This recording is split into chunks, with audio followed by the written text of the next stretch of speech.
Bonjour et bienvenue sur cette vidéo de présentation où je vais vous parler du réseau TOX et de QTOX. Alors vous utilisez certainement le logiciel de Microsoft qui s'appelle Skype et qui permet de faire de la visioconférence et du chat en ligne. Comme vous le savez peut-être déjà, Skype fait partie du programme Prism de la NSA, c'est-à-dire que tout ce que vous tapez dans votre chat ou tous les flux vidéo que vous envoyez lorsque vous faites de la visioconférence sont enregistrés par la NSA et bien sûr partagés avec tous ceux qui s'adonnent à la surveillance de masse. Donc Skype viole totalement votre vie privée 24 heures sur 24, 7 jours sur 7. Donc il est préférable de choisir un système comme QTOX que je vais vous présenter maintenant, qui est décentralisé et qui est anonyme, car il fonctionne en mode décentralisé. Et vous le savez maintenant, si vous regardez mes vidéos depuis quelque temps, tous les services décentralisés sont meilleurs que les services qui sont centralisés. Donc, si vous devez choisir un service, choisissez toujours un service qui est décentralisé. C'est une règle d'or. Et en plus de ça, QTOX et le réseau TOX, l'API du réseau TOX est en open source, c'est-à-dire que chacun peut aller voir le code de ces logiciels pour pouvoir contrôler s'il y a du code malicieux à l'intérieur. Donc, double sécurité pour vous et pour votre vie privée. Donc, QTOX fonctionne un peu sur le même principe que Tor, c'est-à-dire c'est un réseau en oignon. Et donc ce réseau TOX fonctionne en peer-to-peer à l'aide d'identifiants qui sont intégrés à votre profil. Donc le réseau TOX est un projet assez récent puisque il a commencé à voir le jour, du moins théoriquement, en juin 2013 sur le réseau 4chan, sur le forum 4chan. Et aujourd'hui, on peut dire qu'il est totalement fonctionnel, même si peut-être il reste encore quelques améliorations à apporter. Il est totalement fonctionnel et va vous permettre d'avoir les mêmes services que Skype, mais avec une protection de votre vie privée. Donc ici, je vais vous présenter comment l'utiliser sous Debian, Linux Debian version 8 Jessie. Mais sachez que pour ce qui est de Windows, c'est strictement la même chose. Donc je ne vais pas vous montrer comment ça se passe sous Windows parce que c'est strictement identique, exactement la même interface et en plus il n'y a pas de procédure d'installation. QTOX est totalement autonome, il suffit simplement de télécharger le fichier, de double-cliquer dessus et ça se lance tout seul. Donc c'est ce que nous allons faire maintenant. Donc pour télécharger QTOX, vous devez aller à cette adresse github.com tux3qtox. Vous voyez donc ici nous avons le source de ce logiciel. Donc si vous êtes développeur et que vous avez quelques notions de langage de programmation, eh bien vous pouvez aller jeter un œil vous-même à ce code.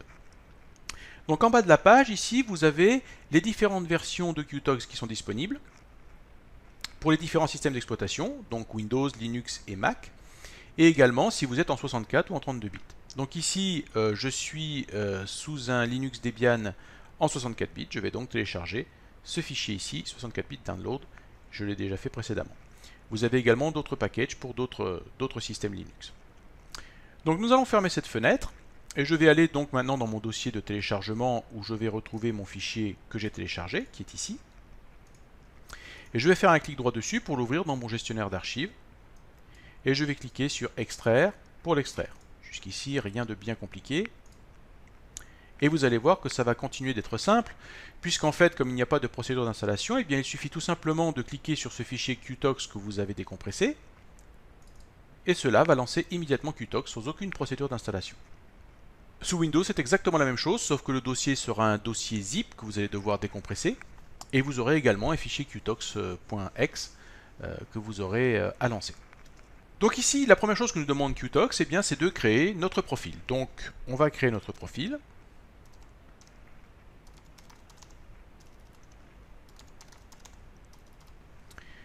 Donc ici, comme vous le voyez, QTOX m'indique la force de mon mot de passe et m'indique ici que mon mot de passe n'est que de 30% au niveau de sa force. Donc c'est un mot de passe plutôt faible que je viens de mettre. Alors n'hésitez pas à mettre un mot de passe le plus complexe possible, c'est-à-dire au moins 10 caractères avec des chiffres, des lettres en majuscules et minuscules et également des caractères spéciaux de ponctuation ou autres. Le but étant d'avoir un mot de passe le plus fort possible pour protéger votre identité sur le réseau TOX. Donc nous allons cliquer sur Create Profile Donc la première chose que nous allons faire, c'est de mettre QTalks en langue française, car comme vous l'avez remarqué, pour le moment il est en langue anglaise. Donc si vous n'êtes pas très anglophone, cliquez sur le petit pignon qui se trouve en bas ici, et vous voyez que sous le premier onglet général, vous avez marqué ici langage, English, vous cliquez dessus, et vous voilà en français instantanément. Nous reviendrons sur cette partie-là tout à l'heure. Nous allons d'abord aller voir notre profil qui est ici. Nous allons cliquer sur notre profil en haut à gauche. Et vous voyez qu'ici, nous avons nos informations de base concernant notre identité sur le réseau Tox. Donc, en premier, nous avons le nom que vous pouvez changer, ainsi qu'un état. Alors, cet état peut être changé. Vous pouvez dire, voilà, tout simplement. Et vous avez ici votre identifiant. C'est cette suite de chiffres et de lettres qui vous identifie sur le réseau Tox. Donc, c'est cet identifiant que vous allez devoir partager avec vos correspondants. Si vous souhaitez qu'un ami puisse vous joindre sur le réseau Tox, eh bien, il faut lui communiquer cet identifiant ici, cette série de chiffres et de lettres.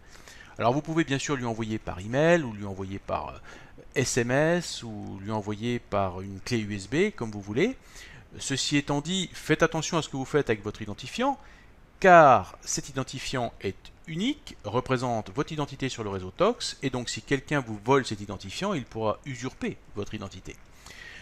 Donc soyez vigilant à comment vous passez cet identifiant à quelqu'un. Le mieux est peut-être de le passer sous une forme chiffrée.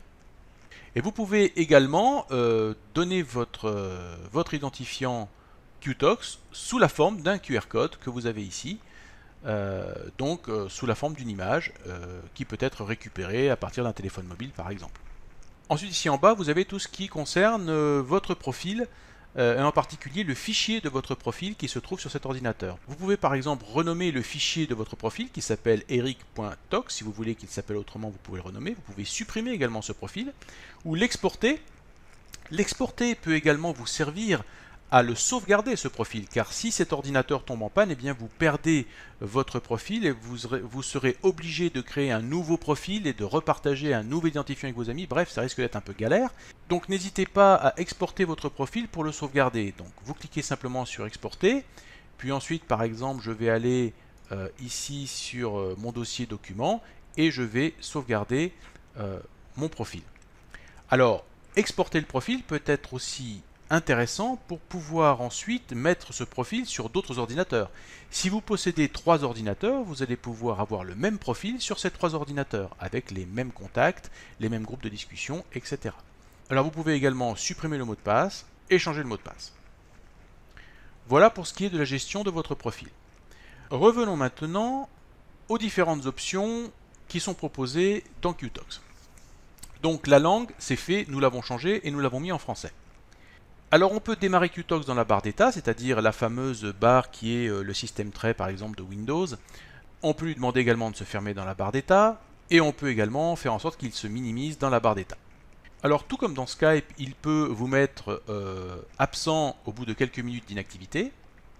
Vous pouvez le faire démarrer avec votre ordinateur automatiquement, comme ça vous n'avez pas besoin de cliquer dessus à chaque fois, et puis surtout vous pouvez être contacté à tout moment par vos contacts lorsqu'il voit que vous êtes connecté.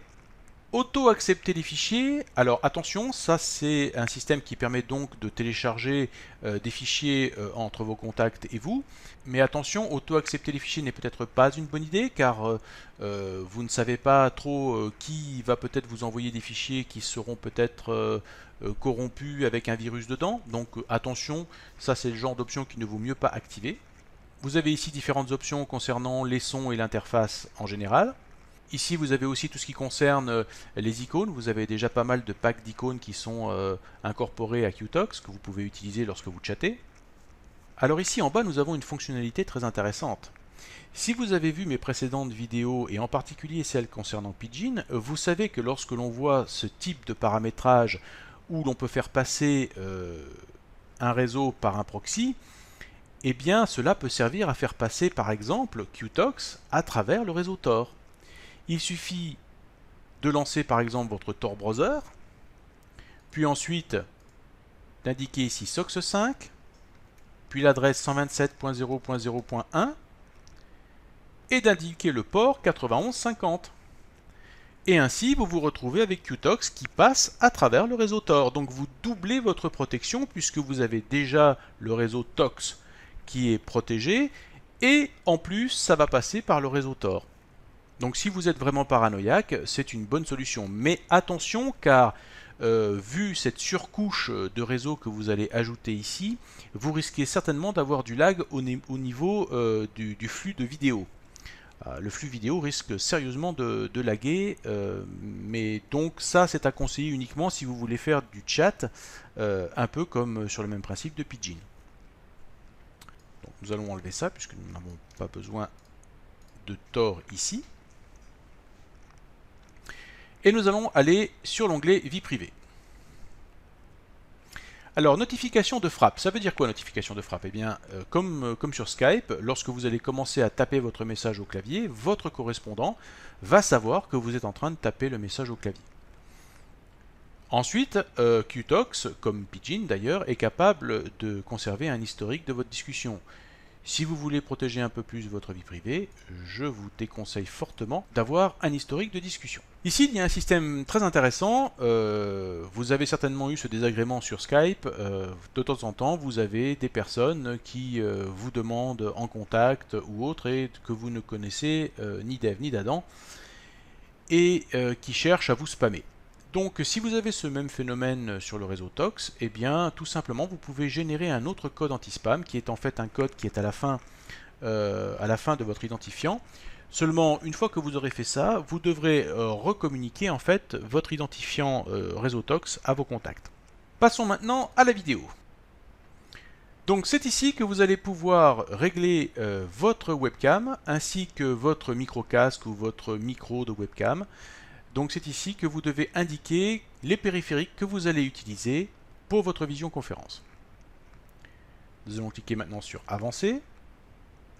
Alors ici, je vous déconseille de faire quoi que ce soit, puisque c'est vraiment très avancé. Et normalement, vous ne devriez pas avoir besoin d'aller toucher ces paramètres-là. Alors maintenant, comment ajouter un contact? Alors donc, un de vos amis vous a envoyé son identifiant, qui est donc cette série de chiffres et de lettres, et je vais vous montrer comment s'en servir. Donc je vais aller dans mon dossier Documents, et vous voyez qu'ici, j'ai un document qui s'appelle Jacques ID, donc je vais faire un double clic dessus, et j'ai cette fameuse série de chiffres et de lettres qui est ici. Je vais donc copier cette série, je vais cliquer sur le bouton plus ici en bas, je peux rajouter un petit message. Vous voyez qu'il y a écrit ici « Salut, c'est Eric, on se toxe ». Je clique sur « Envoyer la demande de contact » et automatiquement, mon correspondant va recevoir ma demande de contact. À partir du moment où il aura accepté ma demande de contact, eh bien, nous verrons apparaître son nom ici et nous pourrons commencer à chatter avec lui simplement en cliquant sur son nom et en tapant un message exactement comme sur Skype. Si vous voulez faire un appel audio comme avec un téléphone, vous pouvez cliquer sur ce petit téléphone qui est ici, exactement comme sur Skype, et si vous voulez faire de la vidéoconférence, eh bien vous cliquez sur la petite caméra qui est ici, et vous aurez une vidéoconférence. Vous avez également plein d'émoticônes ici que vous pouvez utiliser pour votre chat, et vous avez également ici un petit trombone qui vous permet d'envoyer un fichier en pièce jointe. Donc vous voyez que vous avez toutes les fonctionnalités de Skype, mais sans la publicité et respectueux de votre vie privée. Alors vous pouvez également créer des groupes de discussion en cliquant sur les trois petits personnages ici en bas. Et s'il y a un sujet particulier qui vous intéresse, vous voulez créer un groupe de discussion sur ce sujet, et bien voilà, c'est fait. Et vous pouvez bien sûr mettre autant de contacts que vous voulez ici dans ce groupe de discussion pour discuter de ce sujet. Ici, vous avez un Download Manager qui vous permet de voir l'avancement des fichiers en téléchargement ou en envoi. Et vous avez également ici un petit système qui vous permet, si vous avez beaucoup de contacts, de rechercher les contacts qui sont dans votre liste.